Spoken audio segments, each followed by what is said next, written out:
Bonjour, c'est Patrice de Tendance Crypto. Aujourd'hui, on se retrouve pour parler de l'écosystème Cosmos et plus précisément de la blockchain Crescent. Alors, juste pour rappel, Cosmos, c'est un écosystème qui est composé d'une multitude de blockchains. Il y en a déjà plus d'une cinquantaine et il y en a de manière très régulière de nouvelles qui s'ajoutent à l'écosystème, puisque c'est un des écosystèmes vraiment les plus dynamiques en ce moment. Et en fait, le principe de Cosmos, c'est que globalement, chaque blockchain en fait est spécialisé dans un domaine. Ce sont ce qu'on pourrait appeler des app chains, donc justement des chaînes applicatives. Justement, une chaîne égale une application. Alors pourquoi je dis globalement? Parce que en effet, il y a certaines chaînes d'infrastructures qui sont permissionless et qui peuvent accueillir des applications décentralisées. On a par exemple Juno, Secret Network, Evmos, Canto, pour en citer que 4, deux qui utilisent donc en machine virtuelle le Cosm WASM et deux qui utilisent une EVM. Donc Crescent Network, c'est une blockchain qui n'est pas une blockchain d'infrastructure, mais qui va justement construire nativement ses propres applications qui seront donc un hub DeFi quand tout sera achevé. Je vais vous expliquer, pour l'instant, on n'a qu'un échange centralisé. Il va y avoir ensuite une partie lending, une partie hedging et aussi des produits dérivés. Alors évidemment, la première question qu'on peut se poser, c'est pourquoi est-ce qu'on a besoin d'un hub DeFi sur Cosmos? Alors la question se pose puisqu'on a déjà plusieurs projets de finances décentralisées sur Cosmos. Alors, je vais vous parler là des deux premiers. Le plus connu, c'est Osmosis, qui est le centre de la liquidité sur Cosmos. Donc, on connaît tous, tous ceux qui connaissent un peu l'écosystème Cosmos connaissent voilà, ce DEX, qui est essentiel pour l'échange des tokens dans l'écosystème. Et ensuite, on a un premier protocole de lending qui était apparu aussi, Kawa, un protocole de lending qui fonctionne relativement bien, qui a ajouté aussi une couche EVM il y a quelques temps. Mais maintenant, on a d'autres blockchains sur Cosmos qui se spécialisent aussi dans la finance décentralisée. Je pense par exemple à Kujira, qui est justement une blockchain très dynamique en ce moment. Donc c'est un ancien projet sur Terra qui est venu ensuite sur Cosmos, qui a créé sa propre blockchain sur Cosmos, et donc qui présente un certain nombre de projets, tous orientés DeFi. Il y en a d'autres, je pourrais parler aussi de Comdex, qui est aussi une blockchain orientée DeFi. Donc évidemment, on peut se demander voilà, pourquoi effectivement est-ce qu'on peut avoir besoin d'un autre projet DeFi, puisqu'on a déjà effectivement les deux euh, premiers, plus des autres qui apparaissent. En fait, euh, la valeur ajoutée, en quelque sorte, de Crescent, c'est quoi? C'est une tentative pour libérer la liquidité. Alors pourquoi effectivement ce slogan, libérer la liquidité? Eh bien en fait, vous allez le voir, dans ces pools donc, de liquidité et donc dans le farming, Crescent va favoriser l'utilisation du liquid staking ainsi que, mais là ce n'est pas encore utilisé, je pense que ça se fera pour la partie lending, ainsi que du liquid farming. C'est-à-dire que l'idée effectivement c'est que quand voilà, on stake ces tokens, il faut qu'ils soient encore liquides et donc qu'est-ce qu'on va recevoir? Un token de dépôt de staking qui pourrait être utilisé justement dans les autres protocoles DeFi.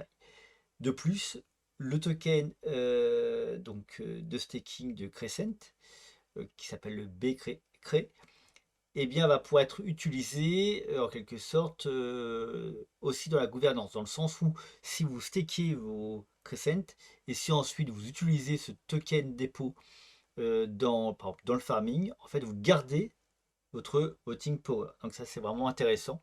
Voilà, on n'a pas à choisir entre les deux. Alors, donc maintenant, j'arrive sur Crescent et plus précisément le DEX. Donc, je vais vous expliquer un peu comment fonctionne cet échange centralisé. Donc, on est dans l'écosystème Cosmos. Donc, ça veut dire qu'il va falloir utiliser ce qu'on appelle l'IBC, hein, l'Inter-Blockchain Communication, pour pouvoir apporter nos tokens sur Crescent. D'accord. Il n'y a pas besoin de bridge dans l'écosystème Cosmos, mais néanmoins, à chaque fois qu'on a une blockchain, chaque blockchain a ses propres tokens. Donc, il faut importer les autres. Alors, en fait, ici, il faut aller sur la page portfolio et vous faites transfert. Vous sélectionnez votre token, par exemple, au hasard, je prends Axelar. Directement, ça, comme j'ai connecté mon wallet, on me met, alors je vais parler ensuite des wallets, on me met mon adresse Axelar, l'adresse Crescent. Je demande combien je veux déposer et ensuite, j'envoie mes Axelar sur Crescent. Et évidemment, je peux faire l'opération inverse pour les renvoyer sur leur blockchain d'origine. Alors, au niveau des wallets, en fait, on est dans l'écosystème Cosmos. Il faut donc utiliser un wallet justement qui gère les réseaux de cet écosystème. Donc, deux sont supportés par Crescent, le plus connu, le plus utilisé, Kepler, aussi Cosmos Station. Pour l'instant, il n'y a aucun wallet mobile qui est supporté par Crescent. Néanmoins, on peut utiliser sur mobile l'application simplement pour à des fins de consultation, mais donc on ne peut pas faire de transaction puisqu'il n'y a pas de wallet supporté pour l'instant. De plus, comme vous pouvez le voir, si vous n'avez pas de Crescent, vous avez un faucet qui vous permet d'avoir assez de Crescent pour vos premières transactions. Une petite chose à savoir, pour le swap classique, il n'y a pas de frais de transaction. Voilà, donc ça permet de faciliter l'entrée dans l'écosystème. Alors maintenant, une fois qu'on a amené ces tokens, on va pouvoir les utiliser. Alors, il y a un order book. Voilà, donc on n'est pas effectivement dans un DEX avec simplement un swap, hein, on va pouvoir utiliser des ordres limites. Alors, on a un order book assez classique mais justement aussi complet, hein. J'aurais à en reparler dans d'autres vidéos. C'est une grande tendance qui avait déjà commencé l'année dernière, mais qui va s'accentuer, hein. Il y a une sorte de méfiance vis-à-vis des échanges centralisés, et donc maintenant, les échanges décentralisés proposent de plus en plus des outils comparables aux échanges centralisés. Et ça va être justement en proposant des outils aussi complets et aussi simples qui vont pouvoir amener de plus en plus d'utilisateurs à se tourner vers eux. Donc, on a ici des charts. Vous voyez, on peut mettre aussi des indicateurs sur ces charts. Donc, ça, c'est bien effectivement pour ceux qui font vraiment de l'analyse technique. On a ensuite donc, les ordres d'achat et de vente. Et ensuite, sur la droite, vous avez effectivement la possibilité de poser votre ordre. Comme vous pouvez le voir, vous pouvez faire soit un ordre limite, soit acheter au prix du marché, ce qui revient en quelque sorte à un swap classique. Ensuite, on a la page swap.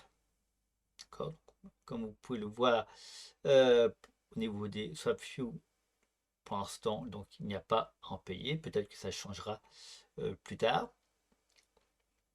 Donc, vous pouvez effectivement, quand vous sélectionnez votre token, hein, vous pouvez voir ensuite donc s'il va y avoir un slippage lorsque vous allez, donc c'est-à-dire effectivement un glissement, un écart entre le prix théorique et le prix réel que vous allez payer.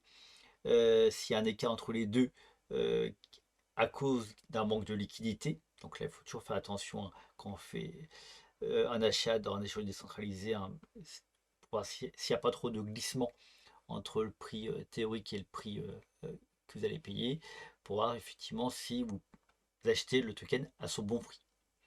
Ensuite, la partie farming. Alors, dans la partie farming, donc en fait, ce qui est important, je vous l'ai dit, hein, c'est que le Crescent va favoriser le liquid staking. Donc déjà, effectivement, le liquid staking de son propre token, hein. C'est pour ça que dans toutes les pools, vous n'allez pas avoir directement du CRE, hein, donc le token de Crescent, mais du BCRE. D'accord? Vous pouvez le voir sur cette pool-là, sur celle-ci aussi. Pour l'instant, on a des rendements très intéressants, puisqu'effectivement, on est vraiment dans un programme de liquidity mining, hein, qui va durer encore euh, essentiellement, hein, en gros, c'est les 3 premières années, je crois, mais on va reparler de la tokenomics bientôt. Mais vous voyez aussi, hein, on a du liquid staking avec l'Atom.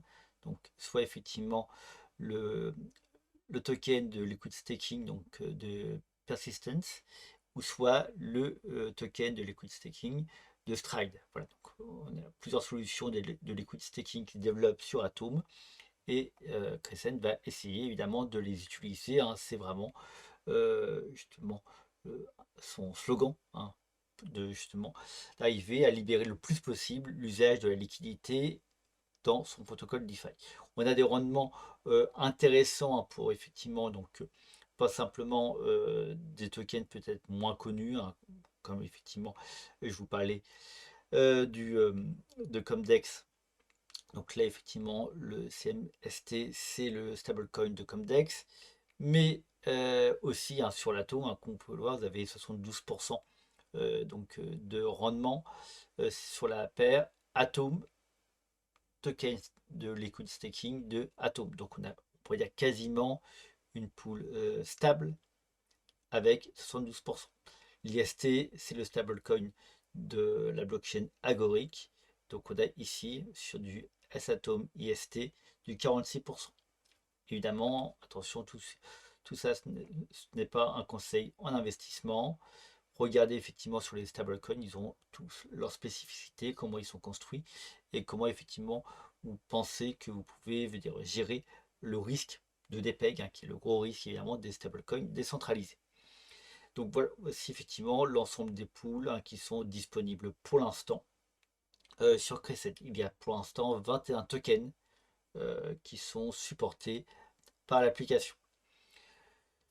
Au niveau du farming, si petite précision, comme vous pouvez le voir, donc quand vous allez déposer votre liquidité, donc en fait ça se fait en 2 étapes, hein, comme tout farming. En premier, vous déposez votre liquidité. Il y a aussi une possibilité, si vous avez par exemple que de l'atome, en fait le protocole peut vous proposer directement de swapper la moitié en STK Atom, hein, voilà, pour vous aider à faire très simplement votre LP token. Si vous voulez le faire que vous-même, hein, voilà, vous pouvez directement enlever cette possibilité. Mais de toute façon, même ici, le protocole ne vous oblige pas à ce qu'il fasse lui-même le swap, il vous le propose. Ensuite, vous avez ici donc en premier vous déposez la liquidité, excusez-moi, et une fois que vous avez déposé votre liquidité, vous pouvez poser votre LP token en farming. Et ensuite, vous pouvez enlever du farming et ensuite enlever de la liquidité. Claim, c'est pour reprendre vos rewards. Pour l'instant, il n'y a pas d'optimizer qui vous permet directement de faire de l'autocompound sur le DEX. Donc ici, on vous indique le range de la pool de liquidité. Évidemment, le range là est vraiment minime. Pourquoi? On est sur une pool quasi stable. Il peut y avoir un léger dépeg du STK Atom, mais vraiment léger, hein, puisque en effet, c'est uniquement un token dépôt du staking de Atom. Par contre, si on prend ici, on va avoir un range qui va être plus élevé, évidemment, puisque les deux tokens ne sont pas corrélés. Dans un second temps, on va avoir, Crescent va mettre en place en gros un système de liquidité concentré comme Uniswap V3, c'est-à-dire vous allez pouvoir choisir dans quel range votre liquidité va être utilisée, afin évidemment d'éviter quoi? L'impermanent loss. Alors évidemment, ça c'est toujours compliqué à gérer, puisque même si d'un côté ça évite l'impermanent loss, en fait vous ne gagnez justement des frais de transaction sur votre liquidité que si justement les tokens restent dans le range que vous avez défini. Donc il y a évidemment une contrepartie à cet avantage, hein, lié au modèle de Uniswap V3. Autre chose que j'avais oublié d'indiquer un peu sur la partie effectivement trading et swap du protocole, c'est que le protocole se veut finalement un hybride DEX, comme il l'indique, c'est-à-dire ne va pas uniquement utiliser le fonctionnement des AMM, hein, des Automatic Market Maker, mais en gros utilise à la fois le fonctionnement d'un AMM et des market makers. Pourquoi effectivement prendre ces deux modèles conjointement? Eh bien, c'est toujours la même chose, c'est pour optimiser l'usage de la liquidité et pour l'utiliser de manière la plus efficiente possible. Donc ensuite, une fois qu'on a la partie farming, il y a la partie staking. Donc là, c'est assez simple. Lorsque vous stakez vos tokens Crescent, vous allez recevoir en échange du B Crescent. Donc là, effectivement, il y a un léger euh, dépeg, mais c'est normal. Voilà, et donc vous allez, euh, à chaque fois que vous allez à la fin déstaker vos Crescent, vous allez redonner vos BCRE et vous allez récupérer donc, vos CRE il y a 14 jours pour pouvoir déstaker. Et ensuite, on a donc les propositions de gouvernance. Évidemment, en proportion de votre voting power, vous allez avoir un poids plus ou moins grand pour voter aux différentes propositions. Donc voilà effectivement pour le DEX qui est disponible. Vous pouvez sur la page portfolio avoir vos positions de farming, hein, qui sont résumées ici. Donc le projet va se développer peu à peu, hein, puisque comme je vous l'ai dit, hein, il y a la partie lending, hedging, produits dérivés qui vont arriver peu à peu. Si on regarde maintenant au niveau tokenomics, donc on a une distribution initiale, hein, de 200 millions de tokens, donc avec 100 millions pour donc une série d'airdrops, hein. Il y a plusieurs règles, hein, vous pouvez regarder, je vous mettrai en description donc le lien vers cet article sur la tokenomics. Donc il y avait plusieurs règles pour recevoir un airdrop donc, de Crescent et 100 millions de réserves stratégiques, hein, pour le développement de l'écosystème. Donc ça c'est la, euh, la supply initiale du Crescent. Ensuite, sur 10 ans, on va avoir une série d'émissions. Donc au bout de 10 ans, pour arriver à 1 milliard de tokens. Donc la plus grande partie, hein, 53%, c'est les incentives, hein, pour l'écosystème, en particulier le programme de liquidity mining dans le DEX. Je suppose que lorsqu'il y aura le protocole de lending, on aura aussi un programme de liquidity mining. On a 20% pour l'équipe, donc comme vous pouvez le voir, voilà, ça va arriver surtout, hein, ce que va recevoir l'équipe, hein, là ça commence vraiment doucement, mais à partir de la seconde année, ben, mais effectivement, ça s'étale très progressivement au cours du temps.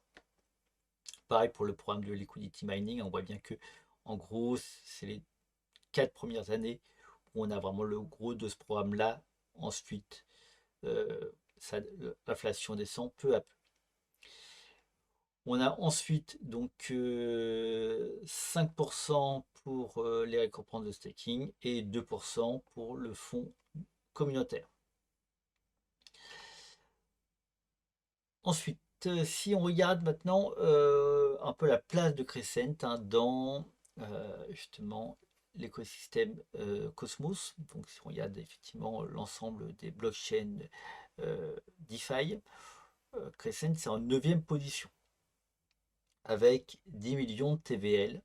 Donc on est au même niveau qu'Injective, hein, qui est un projet dont on parle beaucoup en ce moment, mais évidemment très loin, par exemple, de Osmosis à 213 millions, ou de Chronos. Alors même si Chronos, c'est un peu à part, puisque si Chronos est une blockchain construite en utilisant le Cosmos SDK, en fait Chronos utilise très peu finalement euh, l'écosystème. Voilà.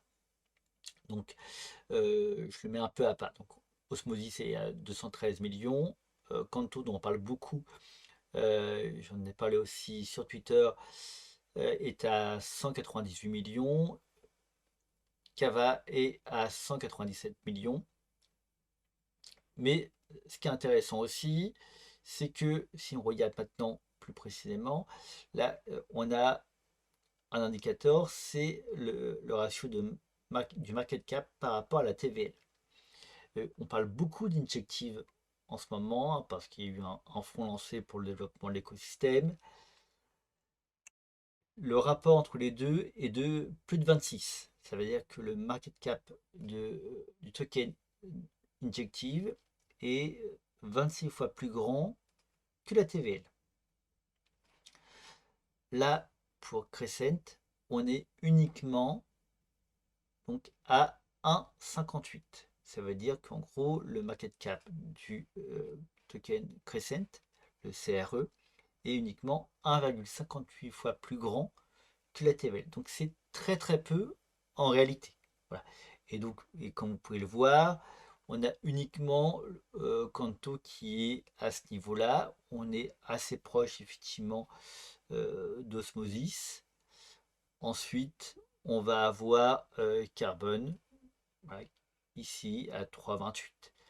Comme Dex, 3,96. D'accord. Donc là, effectivement, par rapport à ça, pour ceux qui justement veulent se positionner sur un certain nombre de projets sur Cosmos, voilà, on peut avoir un positionnement intéressant, hein, de pas effectivement pour l'instant ce ratio qui est assez bas. Si on regarde le cours du token, hein, pour finir, donc là j'ai mis depuis donc son lancement cet été, on voit que malgré donc la baisse générale du marché durant donc l'automne, là ici on a la chute liée à FTX, eh bien le token n'a été que en un sens divisé par 3. Voilà. Donc il se maintient relativement bien. Il n'a pas beaucoup bénéficié de la remontée des cours. Alors, il est passé de 0,06 à 0,09 actuellement. Si maintenant on regarde au niveau du market cap, donc on voit bien qu'on s'est stabilisé donc entre 10 000, donc le bottom, et là on est quasiment à 16 000 $. Donc 16 000 $, ça correspond bien si on regarde donc un ratio de 1,57, hein, par rapport à la TVL actuelle. Donc en quelque sorte, on est encore dans un petit market cap avec effectivement une TVL qui est en adéquation avec le market cap. Donc si vous voulez vous diversifier, ben, pour ceux qui veulent se positionner sur Cosmos et qui veulent se diversifier, donc choisir d'autres tokens de Cosmos, euh, Crescent, ça peut être finalement un bon investissement, en sachant évidemment que c'est encore un jeune projet. On ne sait pas encore si effectivement le projet va continuer à se développer aussi sérieusement qu'il l'a été pour l'instant. Donc on a encore à attendre la partie lending, hedging, les produits dérivés, le passage à un modèle donc de liquidité comme Uniswap V3. Donc voilà, on a encore beaucoup de choses à mettre en place. Mais pour l'instant, ça me paraît assez prometteur et donc c'est au moins un projet à suivre. Merci. Si vous avez des questions, n'hésitez pas donc à les mettre en commentaire. Si vous avez aimé la vidéo, évidemment, likez, abonnez-vous à la chaîne si ce n'est pas encore fait, et suivez-moi sur Twitter si vous voulez suivre les nouvelles du blog. Merci, à bientôt!